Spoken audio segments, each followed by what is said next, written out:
शेखुपुरा के हल्के पीबी 139 पर जिमनी इलेक्शन के दौरान polling station government girls high school Sharakpur Khurd में नून लीग और तहरीक इंसाफ के कारकुन आपस में लड़ पड़े। झगड़े के बायस पोलिंग का अमल रोक दिया गया। इस बारे में मजीद जान लेते हैं डॉन न्यूज के नुमाइंदे बिलाल अहमद आजान से। बिलाल, झगड़ा किस बात पर हुआ और इस वक्त क्या सूरत हाल है पोलिंग स्टेशन पर?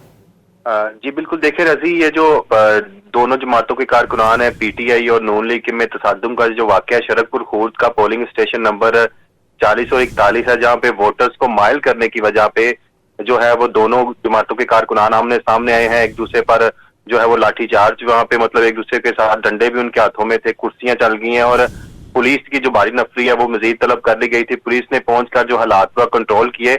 वहां पे तकरीबन 1 घंटा जो पोलिंग का अमल रुका गया था। अभी से 10 से 15 मिनट कबल जो पोलिंग का अमल दोबारा से शुरू वहां करवा दिया गया है। ताहम कोई कारकुनान की गिरफ्तारी की तस्दीक तर्जमान पुलिस की जानिब से ताहाल नहीं की गई और पुलिस की मजीद नफरी जो है वहां पर तैनात कर दी गई है ताकि मजीद जो है डिस्प्यूट से बचा जा सके। पोलिंग का अमल दोबारा शुरू करवा दिया गया है। बहुत शुक्रिया बिलाल अहमद इन तफसीलात के लिए।